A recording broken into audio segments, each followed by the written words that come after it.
Hello viewers, কেমন আছেন সবাই? আশা করি সকলেই খুব ভালো আছেন। আজ আমি জানাবো যে কোনো দিন এই গাছের কিছু ডগা সংগ্রহ করে এনে বটিকা তৈরি করে সপ্তাহে একটি করে সেবন করুন। সহবাসের সময় দীর্ঘক্ষণ বীর্য ধরে রাখতে পারবেন। বন্ধুরা, যে কোনো দিন এই গাছের কিছু ডগা সংগ্রহ করে এনে বটিকা তৈরি করে সপ্তাহে একটি করে সেবন করুন। সহবাসের সময় দীর্ঘক্ষণ বীর্য ধরে রাখতে পারবেন। বীর্য কোনো মতে বের হতে চাইবে না। আপনি যেমন খুশি করে স্ত্রীকে সুখ দিতে পারবেন। স্ত্রীকে সুখ দিতে না পারলে আপনার স্ত্রী আপনার সাথে থাকতে চাইবে না। আপনাকে ঠকিয়ে অন্য কোনো পুরুষের সাথে ঘনিষ্ঠ মেলামেশা করবে। আপনার করার কিছুই থাকবে না। যদি আপনি আপনার স্ত্রীকে সুখ দিতে না পারেন, তাহলে আপনার স্ত্রী আপনার কাছে থাকবে না। আপনার স্ত্রীকে যদি আপনি সুখ দিতে পারেন, তাহলে আপনার স্ত্রী আপনার কাছেই থাকবে, আপনাকে প্রচুর ভালোবাসবে। আপনি আপনার স্ত্রীকে টাকা পয়সা গয়নাগাটি না দিলেও কোনো অসুবিধা নেই, কিন্তু কামসুখ না দিতে পারলে অনেক অসুবিধা আছে। যেমন আপনার স্ত্রী অন্য কারো সাথে সম্পর্ক করে ফেলতে পারে। আপনার স্ত্রী আপনাকে ছেড়ে দিয়ে অন্য কারো সাথে বেরিয়ে যেতে পারে। আপনার স্ত্রী সবসময় বাড়িতে ছোটোখাটো বিষয় নিয়ে তুমুল ঝগড়া অশান্তি করতে পারে। এই সব সমস্যাগুলি থেকে বাঁচতে চাইলে এবং দীর্ঘক্ষণ বীর্য ধরে রেখে স্ত্রীকে সুখ দিতে চাইলে পুরো ভিডিওটি প্রথম থেকে শেষ পর্যন্ত দেখবেন। প্রথম থেকে শেষ পর্যন্ত না দেখলে আপনি কখনোই ঠিকঠাক জায়গায় পৌঁছাতে পারবেন না। আর আপনি যদি আমাদের চ্যানেলটি এখনও সাবস্ক্রাইব করেননি, তাহলে প্রথমে সাবস্ক্রাইব করে পাশের ঘন্টাটি অন করে রাখুন, কারণ তার ফলে আমাদের পরের দিনের নতুন ভিডিওটি সবার প্রথম আপনি দেখতে পাবেন। চলুন এবারে মূল ভিডিওতে যাওয়া যাক।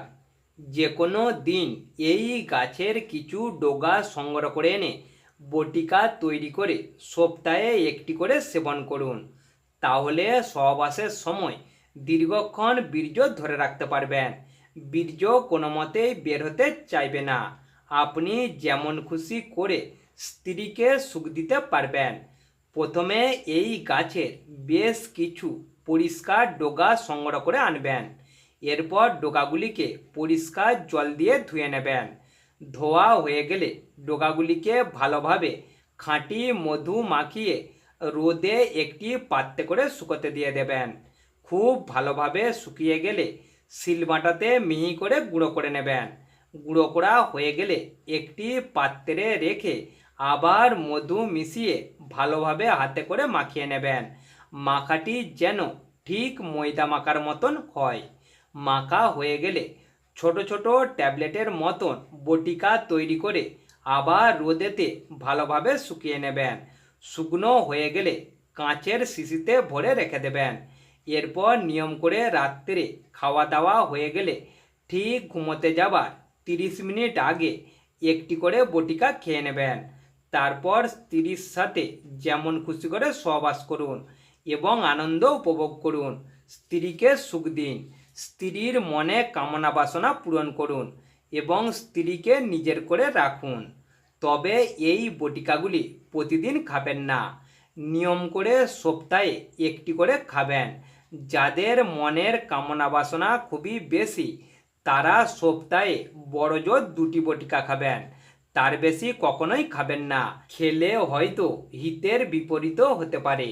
ভিডিও চলাকালীন আমি সব কিছুই জানিয়ে দিয়েছি, শুধুমাত্র এই গাছটির নাম বলিনি। এই গাছটির নাম কুলাপাতা। এই কুলাপাতা গাছটি সব জায়গায় পাওয়া যায় না, তাই নিজেদের দরকারের জন্য একটু কষ্ট করে খুঁজে বের করে তারপরই ব্যবহার করুন, অবশ্যই উপকার পাবেন। ভিডিওটি প্রথম থেকে শেষ পর্যন্ত অবশ্যই মনোযোগ সহকারে দেখবেন। ভিডিওটি দেখে যদি আপনাদের ভালো লেগে থাকে এবং একটুখানিও উপকার হয়ে থাকে, তাহলে অবশ্যই একটি লাইক, কমেন্ট ও শেয়ার করবেন। কথা হবে আবার পরবর্তী ভিডিওতে।